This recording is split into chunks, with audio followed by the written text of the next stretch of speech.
Please welcome Damien Echols.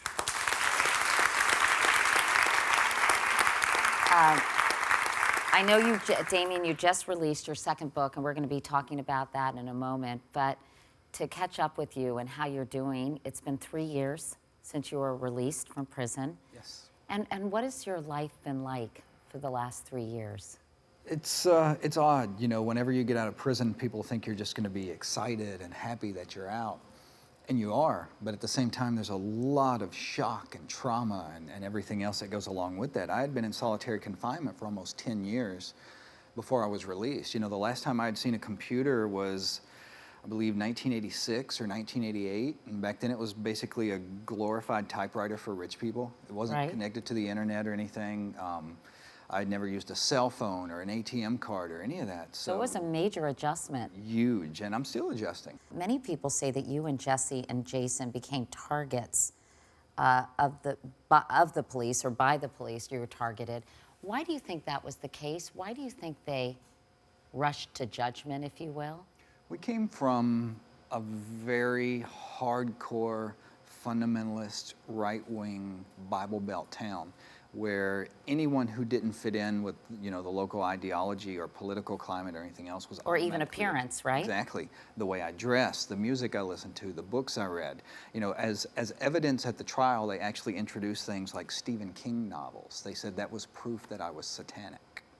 And when you heard the verdict in that courtroom of guilty, I understand it was really an out-of-body experience for you in many ways. The only thing I can describe it as is if you've ever been beaten. You know, if you've ever been punched in the head, a lot of times it doesn't always immediately register as pain. It's more like a bright flash of light and a loud noise, and you're so disoriented you can barely keep your feet up under you. And that's what it's like hearing yourself sentenced to death. It's like being beaten repeatedly in the head. I was sentenced to die not once and not twice, but 3 times. They sentenced me to die over and over and over again. The documentary Paradise Lost, the HBO doc, came out in 1996. And it seemed as if that really started the movement of people questioning why you were convicted of this crime, why you were serving time. Do you think that's when this all started? Absolutely. You know, I always tell people that this case is nothing out of the ordinary. Stuff like this happens to people all the time in the judicial system. The only thing that made our case exceptional was they had cameras in the courtroom. They called the trial on film. If not for that, they would have killed me and this would have been swept under the rug and completely forgotten about. But due to the fact that they got it on film, it spurred people on to do everything from have bake sales and benefit concerts to putting together websites. And every time there was a court hearing, people would show up at the Capitol to hold signs and protest. That was what really got the ball rolling, that saved my life. And all these celebrities, as I mentioned, people like Eddie Vedder, Johnny Depp, the director Peter Jackson, they all gravitated towards your case and they became crusaders for you. What was it about your case that made them want to really step in and take serious action, like Peter Jackson hiring investigators, doing all kinds of things on your behalf?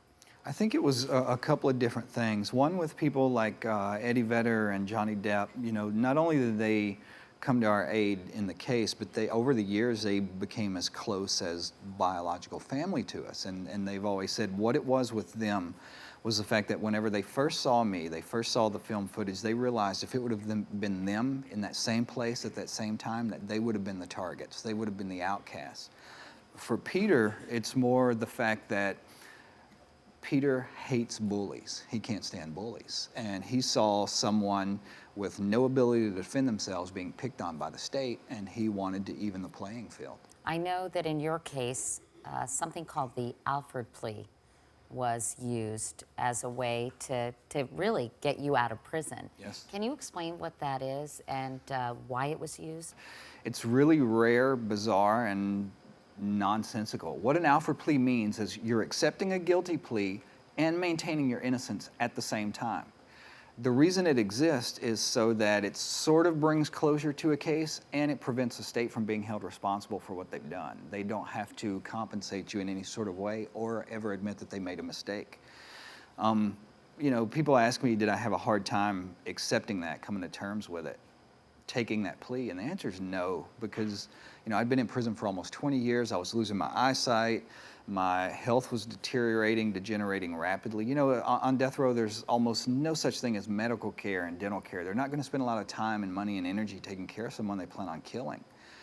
I was literally dying. I knew that if I did not take this deal, I was never going to live to see the outside of those walls. So it was something you felt compelled to do. On the other hand, does it infuriate you that the people responsible for this miscarriage of justice will never be held accountable? It does. Not one single person has been or will ever be held responsible. People have built careers for themselves off of this case, and none of them will ever be brought to justice because of it.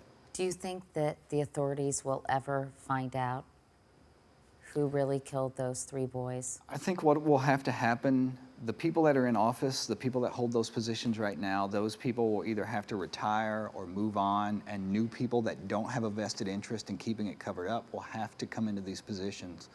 Then one day eventually we'll see justice.